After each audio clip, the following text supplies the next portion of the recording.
สวัสดีเมื่อนี้มาพบกับพระศรีโหบุญสิประเสริฐสินเก่าเส้นเคยเนาะพระศิวสิผ้ามาดูมาส้มเขาน้องแห้งเขาหน้าน้องแห้งเนาะเขาหน้าน้องแห้งงามบ่อเขาฮักกะลำใหม่เนาะ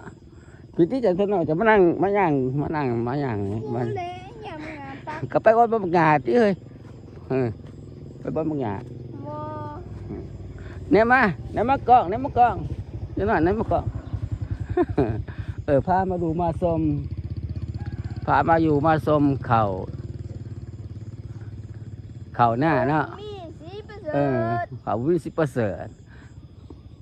ฝากติดตามส่อง YouTube ของพระศรีโหบุญสิประเสริฐเด้อกลัวอะไรกลัวเสนเนาะกลัวติดตามเลยเนาะมากับจอหน่อยนี่ FC ลาวไทยในต่างประเทศ FC ลาวไทยในต่างประเทศให้เขาดูเขาส้มส่อง YouTube ของพระศรีโหบุญสิประเสริฐเด้อต่างประเทศมาสอนแน่ภาษาต่างประเทศบนจักจะจักภาษาภาษาจีนบ่เอาดอกจีนฮะเอาเบิร์ดกูภาษาเนี่ยเฮ้ยเอาโอ้อเมริกาเขาหน้ามาสอนนี่เด้ออยู่บ้านตามตรงไห้ตรงหน้าเนาะวัดอุริฟ้าภาพมาดูมาชมเข้านาตามตรงไห้ตรงหน้าฝากติดตามช่อง YouTube ของพระศรีโหบุญสิประเสริฐเด้อวัดอุริฟ้าเมืองคงสีสิบอกไปไหนแกงสะล้วนเนี่ยกล้วยไปโอ้กล้วยสั่งเงินฮะแม่นบ่แม่น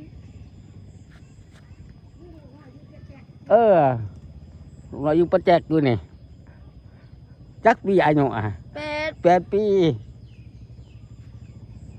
อายุ8 ปี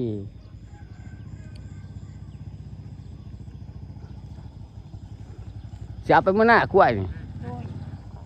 ปัดผาดเด้อเห็นบ่มัดผาดเด้อสิไปแต่งบุญมัดผาด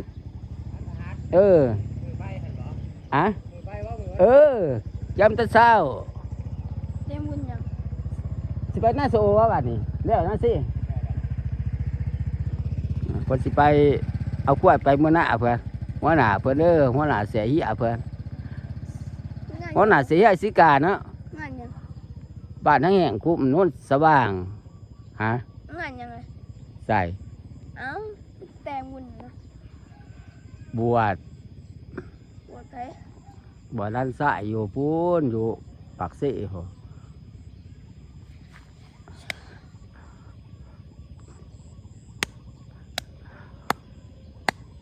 ฝากติดตามช่อง YouTube ของพระศรีโหบุญสิประเสริฐเด้อภาพมาลัวส้มตามอันนั้นตรงหน้าเนาะตามตรงหน้าเนาะจนหน่อยเนาะอากาศ6 โมงย่าง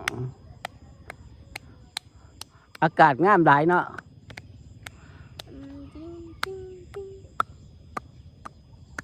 อากาศงามหลายตามตรงไห้ตรงหน้าอยู่แคมบ้านเนาะแคมบ้านห้างแห่งเมืองคงสรวนแข็งสารวัตรไล่อาม่าผากFC ลาวไทยต่างประเทศให้ดูให้ชม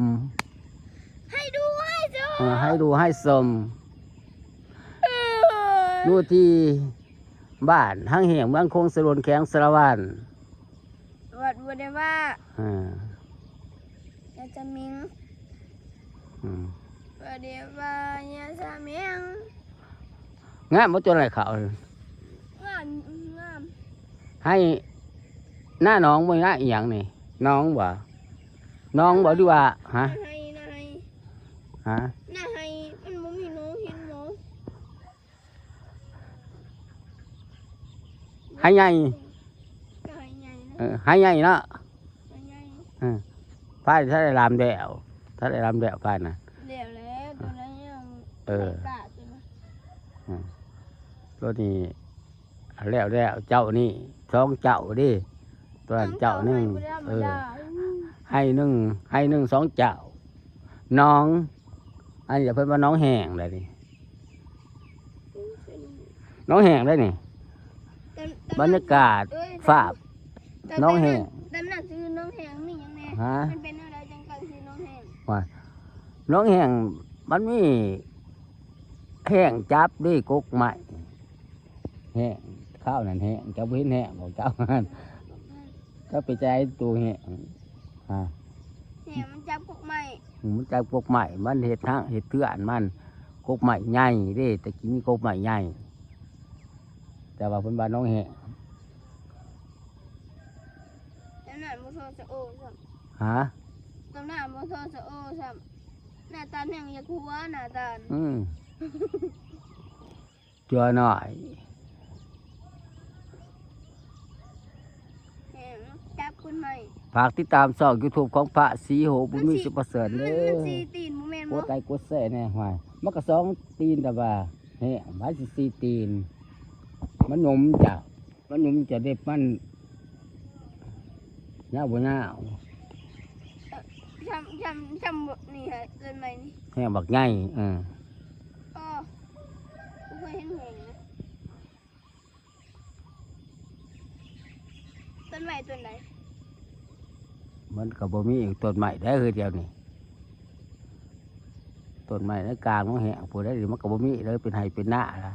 ต้นกี่ซื้อยังจ้ะ ฮะ ต้นกี่ ฮะ ต้นกี่ซื้อยัง ไป บ้านน้องแห่ง กระบาดทั้งแห้งอะไร ต้นกี่นะ กระบาดทั้งแห้งแต่ไรมา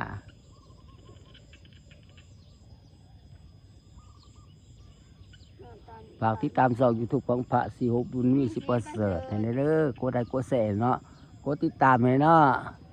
เป็นกำลังใจให้พระศรีโหบุญมีสิประเสริฐให้แน่ แต่บ่เป็นร่างใจอ่ะบ่ให้ลงเลยบ่ได้ลงเลย เป็นกำลังใจให้พระศรีโหบุญมีสิประเสริฐเด้อกดไลค์กดแชร์เนาะกดติดตามให้เนาะกดติดตามให้เนาะ อย่าเปิดเพลงคืออะไรจ้ะ บ่ได้ได้เปิดเพลง อัน เพราะทางปวงรถจะหน่อยนะจังหวะแล้วบ่เห็นหมองเนาะ5 โมงปลาย6 โมงย่างไงแหละภาพบรรยากาศสวยๆมาให้ดูให้ส้มเนาะยามมื้อเช้าเนาะตอน5 โมงปลาย6 โมงย่างอยู่ที่บ้านห้างแห่งบ้านโคงสะโลนแข็งสารวัตรกลับไปเมื่อน้ำกันได้ไปน้ำกันนะ สวยนะนั่นนี่ ไปตลาดสวย สวยนะอะไรเจ้าหน่อยบ่สวยหนาเอาคำเข่าที่สวยหนาเจ้าหน่อย ไป ไปยังไทย บรรยากาศปล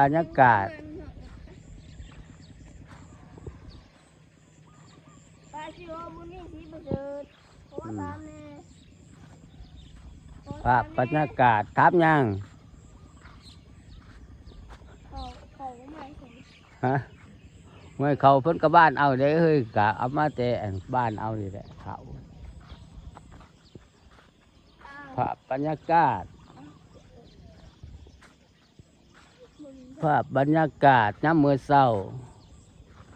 ภาพบรรยากาศน้ำมือเศร้าเนาะเอามาให้ดูให้ชม เนี่ยมาเลี้ยงไทยอีก นั่นบ่ได้ทายอีก อันนี้ภาพวันน้ำอากาศน้ำมือเศร้าอากาศเย็นๆเนาะจังหน่อยเนาะน้ำมือเศร้าเนาะ โอ้อยู่หูเย็น อยู่ไสอยู่สระวะอยู่สระน้องสะโอวะ น้องหน้าตาล น้าตาลผมมีน้องมีแต่น้องสะโอน้องสะโอบ้านทั้งแห่งเมืองคงสะโลนแข็งสารวัตร น้องแห่ง ภาพบรรยากาศสวย มันใหญ่ส ๆมาให้ดูให้ชม มันใหญ่สมบูรณ์ตรงใหม่ตัวนี้ กบมาอีหยัง อันนี้ อันกบไหลไง มันใหญ่สมบูรณ์เลยนะ ก็กลัวนี่แหละเนาะ กล้วย เออ มันจะมาถึงกบตัวนี้ตัวใหญ่ กลัวนั่นอีก กล้วยใหญ่ที่ได้กบโผล่นี่ อืม ชามกบโผล่ เอาคลิปนี้กับพาสุโคลาไปก่อน บ๊ายบายบ๊ายบายจุดหน่อยบ๊ายบายบ๊ายบายบ๊ายบาย บายฝากติดตามหน่อยเด้อ อืม